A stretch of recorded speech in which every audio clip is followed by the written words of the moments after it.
যেদিন এই তরুণ তরুণীরা সিদ্ধান্ত নিয়ে সামনে এসেছিল, জনগণ তাদের ডাকে সাড়া দিয়েছিল।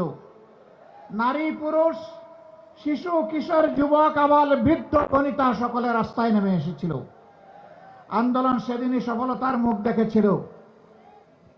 এখন সরকারি দলের বন্ধুরা তাদের কাউকে বলে শিশু পার্টি আর কাউকে বলে গুপ্ত।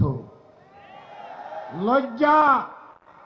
যাদের কারণে আজকে আপনাদের এই গতি, তাদের নিয়ে আপনারা উপহাস করছেন। এর পাওনা বুঝে নেওয়ার জন্য তৈরি হন। এই জাতি ঠিকই পাওনা বুঝিয়ে দেবে আপনাদেরকে।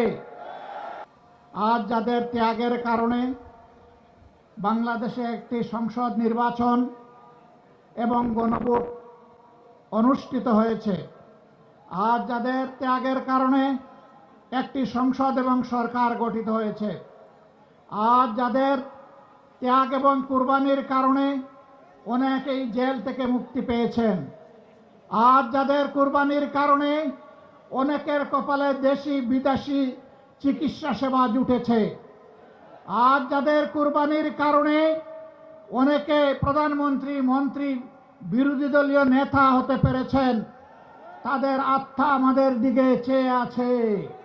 আল্লাহ রাব্বুল আলামিন সব কিছুর পূর্ণাঙ্গ এবং নির্ভুল সাক্ষী। এই পরিবর্তন যখন হয়, তখন একদল জানবাজ তরুণ এবং তরুণী সামনে এসে বুক চিতিয়ে তারা ভয়কে জয় করে গুলির মুখে আন্দোলন গড়ে তুলেছিল। এটি সঠিক। 15.5 বছর ফ্যাসিবাদী শাসনের বিরুদ্ধে আমরা যারা বিরোধী দলে ছিলাম দফায় দফায় আন্দোলন করেছি, কিন্তু আমাদের আন্দোলনের মুখে ফ্যাসিবাদীরা পালিয়ে যায়নি। গণভোটের রায় অগ্রাহ্য করার মানে হচ্ছে এদেশের জনগণকে অপমান করা, তাদের ভোটকে অস্বীকার করা, তাদের রায়ের প্রতি বৃদ্ধাঙ্গুলি দেখানো। আপনারা আপনাদের ইশতেহারে লিখেছিলেন বাংলাদেশের কোথাও অনির্বাচিত কোনো জনপ্রতিনিধি থাকবে না। সরকার গঠন হওয়ার পর 42টা জেলায় ইতিমধ্যে আপনারা প্রশাসক নিয়োগ করেছেন। প্রশাসক কি নির্বাচিত জনপ্রতিনিধি? তা আপনারা তো আপনাদের ইশতেহারের সাথেই তো বিশ্বাস করেন। আপনারা মনে রাখবেন, যেই পথ ধরে স্বৈরাচার চলেছিল একই পথ ধরে আপনারাও হাঁটছেন। স্বৈরাচারের যে পরিণতি অতীতে হয়েছে, আপনাদের পরিণতি ভিন্ন হবে না যদি এই পথ থেকে আপনারা ফিরে না আসেন। আপনাদের নেতা বলেছিলেন দুর্নীতিকে টুটি চেপে ধরবেন। আপনারা ক্ষমতায় এসেই বললেন যদি সমঝোতার ভিত্তিতে কিছু নেওয়া হয় এটা চাঁদা হবে না। ধিক্কার জানাই। আজকে আপনাদের পরিচয় হয়েছে, আপনাদের নাম ছিল জাতীয়তাবাদী দল, এখন মানুষ বলে চাঁদাবাজি দল। এই দেশ কোনো দলের নয়, গোষ্ঠীর নয়, পরিবারের নয়। এই দেশ 20 কোটি মানুষের। আমাদের সকলকে এক একজন সাচ্চা পাহারাদার হয়ে দাঁড়াতে হবে। অন্যায়ের বিরুদ্ধে এক একজন যোদ্ধার ভূমিকায় অবতীর্ণ হতে হবে। অন্যায় ও সত্যের বিরুদ্ধে লড়াইয়ে অবতীর্ণ হতে হবে। কেউ আমার অধিকার দয়া করে আমার পকেটে এনে দেবে না। লড়াই করে অধিকার আদায় করব ইনশাআল্লাহ। পার্শ্ববর্তী দেশ আমাদের প্রতিবেশী, প্রতিবেশীকে সম্মান করি। আমরা চাই আপনারা শান্তিতে থাকুন। আমরা চাই আপনাদের দেশের ভিতরে মানবিক পরিবেশ তৈরি হোক। আমরা চাই না ধর্মের ভিত্তিতে সেখানে বিভাজন এবং অশান্তি হোক। কিন্তু আমরা দেখতে পাচ্ছি সেখানে শুধু মুসলিম নামের পরিচয়ে মানুষকে নাজেহাল করা হচ্ছে,